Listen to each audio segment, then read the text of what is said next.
So I want to talk about something I wish I had known when I was younger. You can have a life with no problems. You can have a life where it's a joy to get up in the morning. Your entire day is a joy. You enjoy what you do. You have a sense of purpose.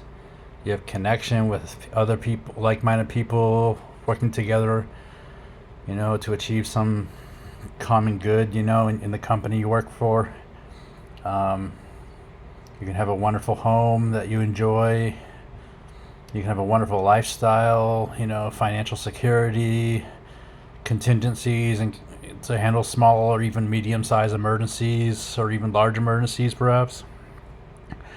Um, you can have whatever you want, as long as you can see a path to get to from where you are to that thing.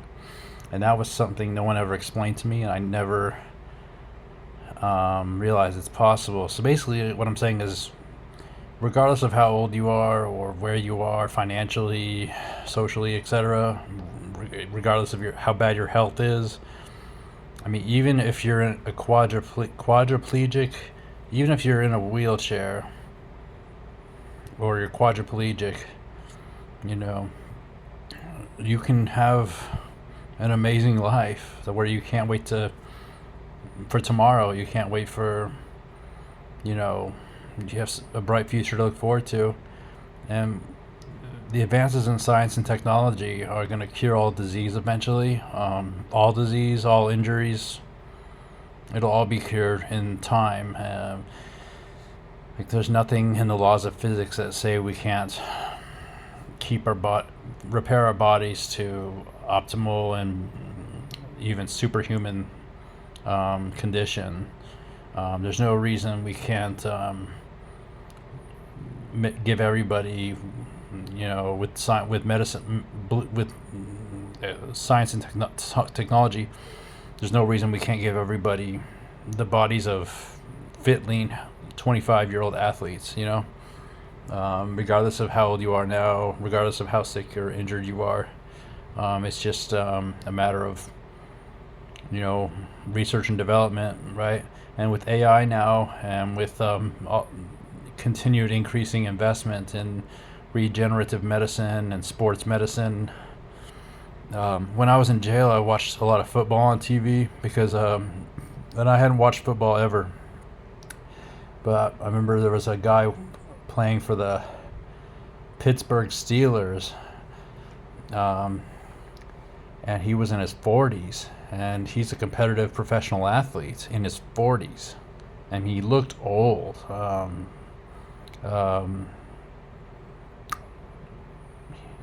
But you could tell he was healthy, and he was an athlete, and he's probably taking millions of dollars worth of therapies, in order to stay competitive with the younger players. But pretty soon we're going to see professional NBA players in their 50s. We're going to see professional,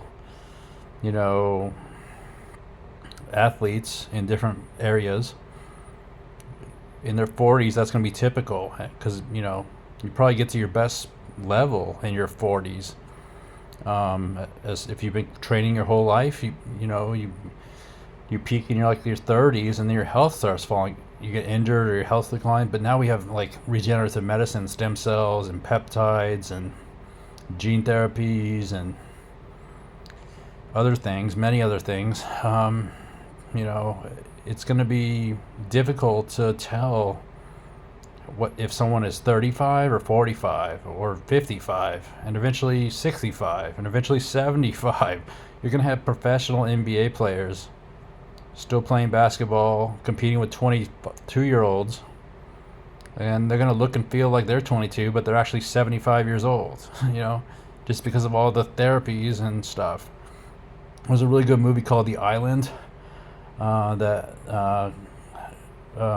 the plot was based on this concept of growing clones of yourself and then harvesting the tissues from that clone. That's going to happen for sure.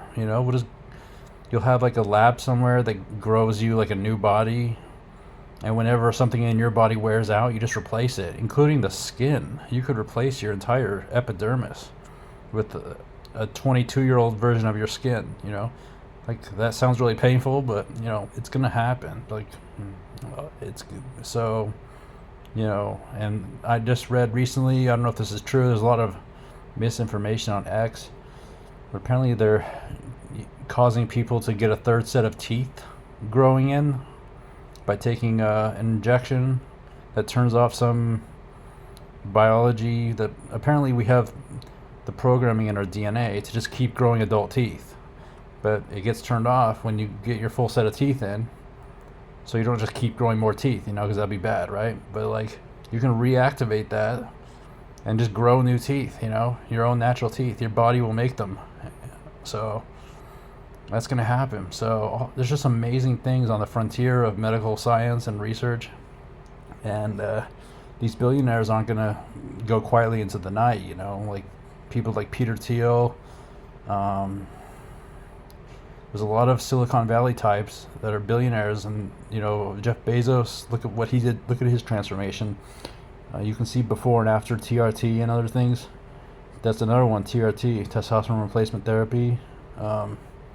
So this is not my final form. I'm going to turn myself, unless something stops me, like poverty or incarceration, or, you know, I could have an accident tomorrow, you know, something horrible could happen. But assuming something horrible doesn't happen to me, I'm going to turn my body into a science project, as I did in the past. And if I just show you photos of me from like 5 years ago, I'm unrecognizable now. I've changed. I've gotten so fat and old and nasty, but it's completely fixable. And it's just a lot of money and time and money. And when you're a trucker, you don't have any time or money. You have some money, but you don't have any time. But so my plan is to, you know, turn my body, because your body is your most important asset. If you don't protect it and take care of it, it goes to hell. I've damaged my body in several ways, but I don't see anything that's permanent. So I'm gonna recover. I'm gonna have to clean my blood, like pull my blood out of my body, filter it or clean it in some way, and then put it back in. I'm gonna have to do all these weird things, and that's it costs thousands, tens of thousands of dollars, some of these things. But I'm certain that you know, there's clinics all around the world doing these kind of rejuvenation therapies and stuff, and I'm certain I can get access to them eventually in the rejuvenation therapies. And chelation, pull the metals out, toxic metal out of my body, you know, regrow my neurons with psychedelics, regrow my brain, you know, boost my IQ, boost my athletic ability, and eventually become a competitive athlete. I would really like to become a competitive athlete in several different things: Brazilian Jiu-Jitsu or mixed martial arts. I am concerned about the head trauma in that field, but and there's other things too, like climbing. There's all these like athletic things that I want to become not just proficient in, but actually competitive, at least in my category, you know. Just because it would be such an accomplishment coming from where I'm at now. So I'm going to pursue these if I'm able to, and nothing's going to stop me unless somebody decides they want to stop me, you know. And I do have enemies, so. But and that's gonna be so valuable, the transformation from where I'm at now to where I go. So powerlifting, strength training, powerlifting, fighting, climbing, scuba diving looks interesting. Diving looks really interesting. Yeah, all these things I want to do, but I just always thought I'm sick, I can never do those things. And the older I get, the more I realize I can do those things. I just have to invest in my body and my health. And so regardless of your, you know, how sick or disabled you are currently, or how old you are, or whatever, you can get these things for yourself. You can do whatever you want in this world. It's an amazing world we live in. It costs money. You know, the government's not going to pay for you to fly to Bangkok to get stem cells. You know, that's something you got to pay for. So if I do trucking, I can potentially save thousands of dollars every month, and then invest that into things like Bitcoin, which is going up right now. I don't look at the Bitcoin price because I know what the price is. It's $10 million per Bitcoin in like 20 years. So that's the Bitcoin price. I don't need to check the price of Bitcoin. I know what it is. In 10 years, it's millions of dollars. So Bitcoin is still on sale. Bitcoin's always going to, Bitcoin is like gold, digital gold. So you should always have some Bitcoin, you should always have some gold, you know. But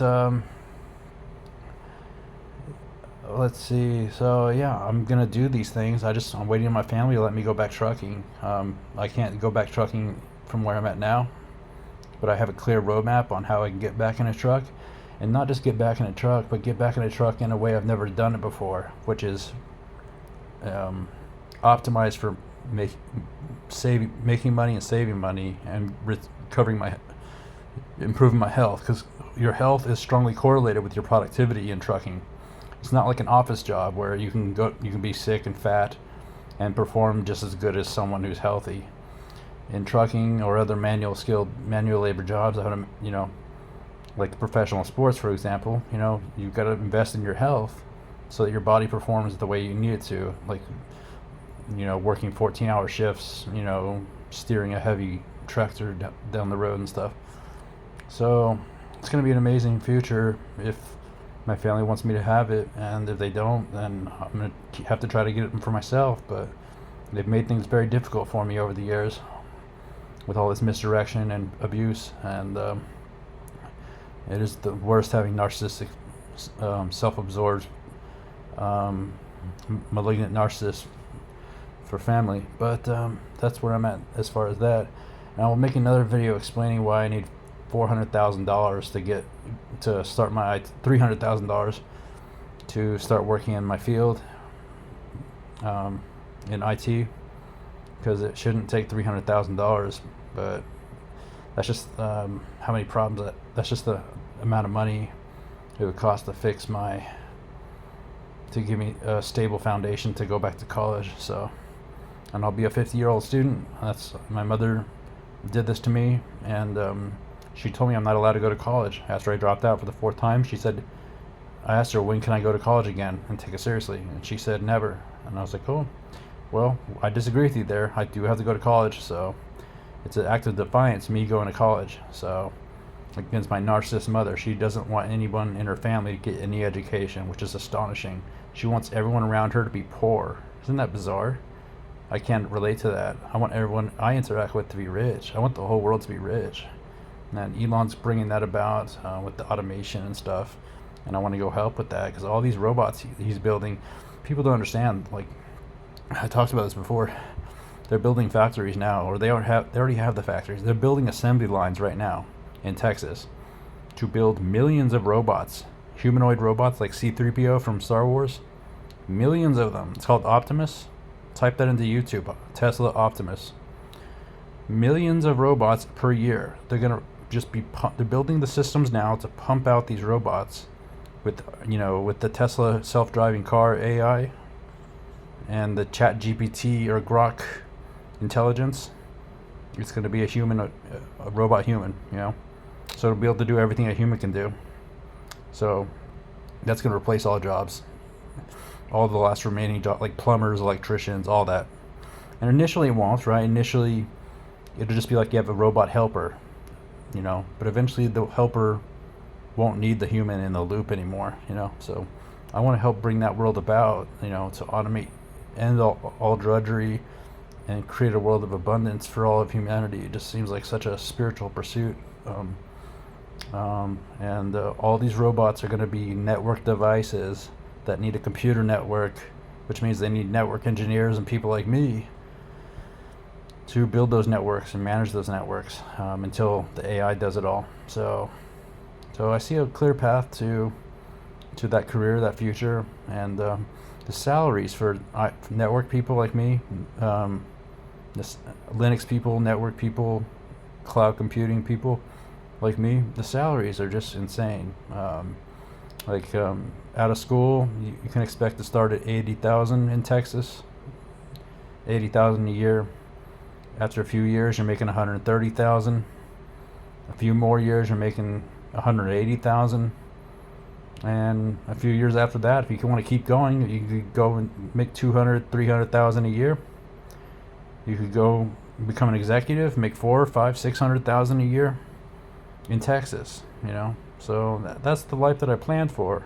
So I never planned on working for 34,000 a year, trying to, you know, carefully budget my personal spending and stuff. I just never thought that was important to me because like I don't need to learn how to be poor. All the skills I need to develop um, in technology are just so extremely valuable to the market, you know. So so yeah, I see how to get myself prepared to acquire those skills using formal education, you know, and online self-directed learning as well. But yeah, it's definitely not $200,000 to get there. I need $300,000 in my hand. So if I only had like $200,000 right now, I would still have to go back trucking to save another 100,000. But once I get that 300,000, hopefully it'll happen soon, quicker, if I invest the money intelligently. But that's in today's dollars. You know, as inflation rises, the price rises for stuff. But also the price might come down for certain things because a lot of that money is like medical therapies and things that I investigated preliminary, and different medical procedures and things that the price will come down. So, but it's still roughly like if I won the lottery right now and I had 200 grand, I would still I would spend like 20 grand of it just setting myself up to live in a truck as best as possible and as healthy as possible. And the rest of it I would just invest and try to grow it until I get to like 300,000, because that's what I need to furnish a home properly. Not a luxury home, just a nice studio apartment in a nice building in Austin, Texas. A nice studio, 400 square foot studio. It's like actually more like 80. It's actually more like $80,000 to furnish an apartment for me. But that's having a biohacker kitchen with all the best equipment, some emergency preparedness stuff in case the power goes out or in case the food supply dries up temporarily.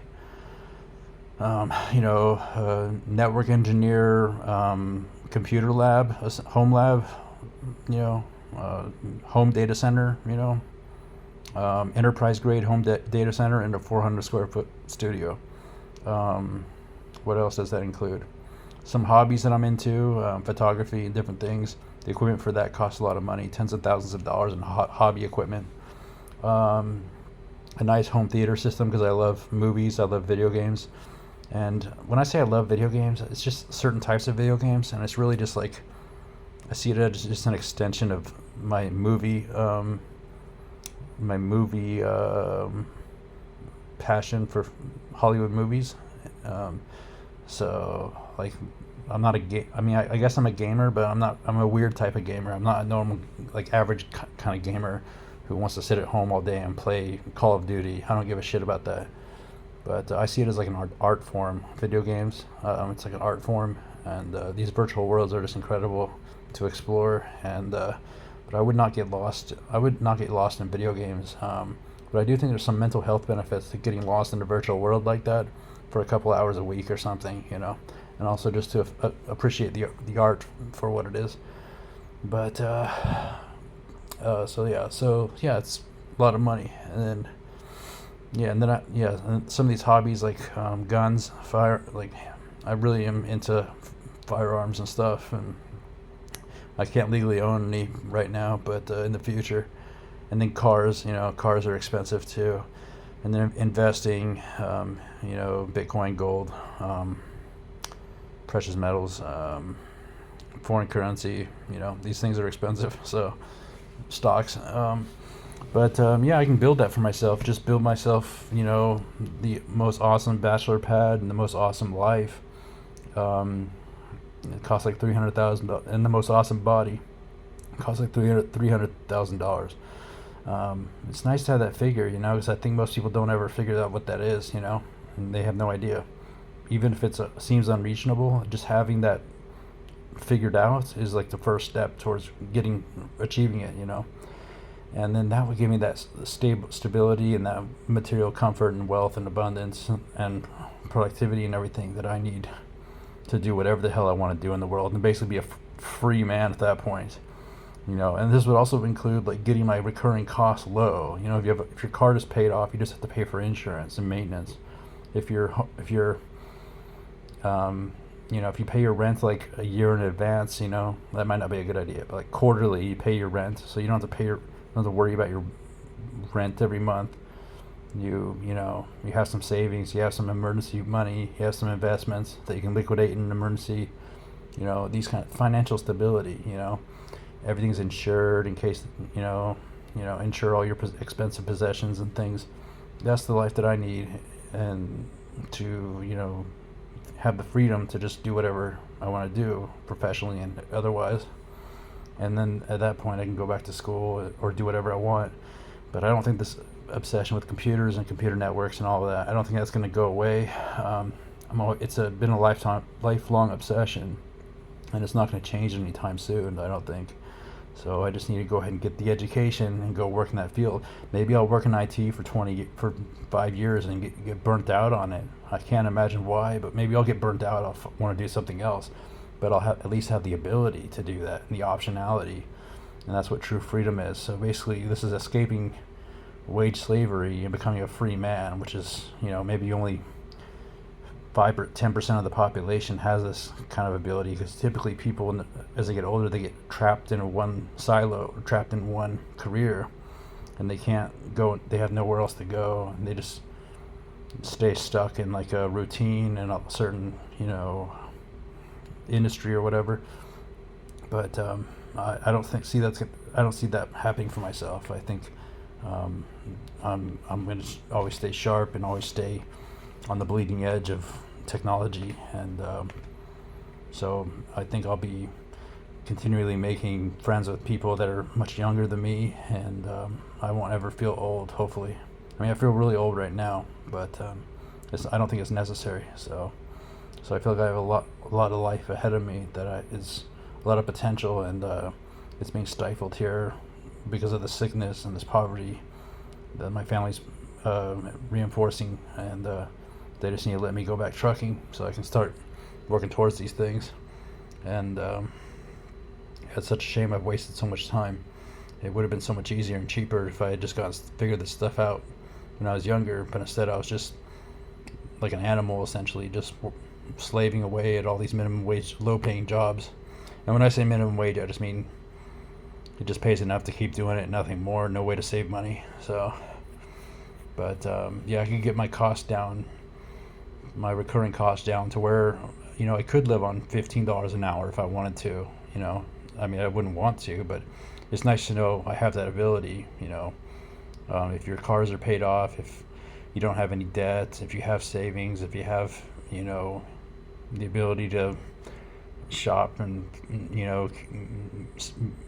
manage your spending and be frugal, and live a high standard of living, and maintain your health, because it's expensive to fix your health versus just maintaining your health. It's much cheaper to just get healthy and then stay healthy and don't have any surprises. That's how you get the recurring costs down, so you can live frugally, so that way you're not dependent on well, you don't have to take jobs that pay really well but are not what you want to do, so it gives you freedom. So it's a different way of living, and nobody I know lives that way, but I don't see why people don't choose to pursue this. I think people just don't know. They just haven't had the time to figure things out for themselves.